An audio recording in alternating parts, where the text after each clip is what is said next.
আমরা এখন মহোৎসব খেতে যাওয়ার জন্য রেডি হয়ে গেছি। কোথায় যাবে তুমি? মহোৎসব খেতে। আমাদের সঙ্গে তোমরাও চলো মহোৎসব খেতে।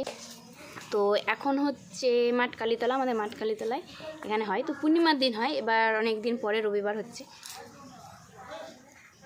তো আমরা যাচ্ছি, সঙ্গে আরও গ্রুপ আছে, বেরোবে একে একে, তার একসঙ্গে জয়েন্ট হয়ে চলে যাবো। তুমি রেডি হয়ে গেছো? দেখি বাবা কি সুন্দর জামা পরেছো। কে এনে দিয়েছে জামাটা? ঠাম্মি এনে দিয়েছে। একটু মাম দাও মাই।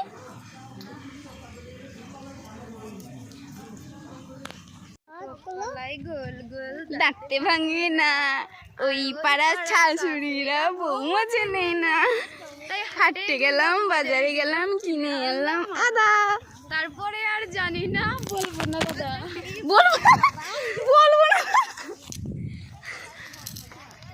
ড্যাং ড্যাং ড্যাং জামা এসেছে, ফ্যান খাওয়ার ডিব্বাটা ভেঙে আমার একটুও মনে নেই।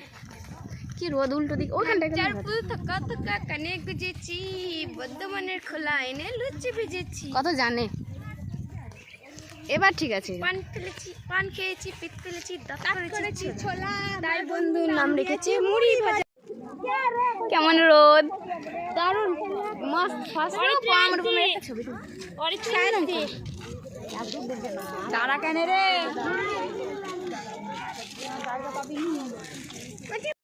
আছে ছেলে নিয়ে রাখি মোর ভাবি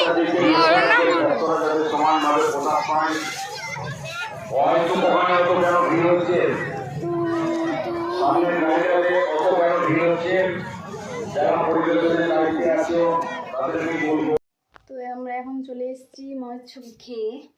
তো খেতে বসে কি এত ভিড়, জায়গা পাচ্ছি না, এত রোদ না, মানে মুখের সামনে রোদ।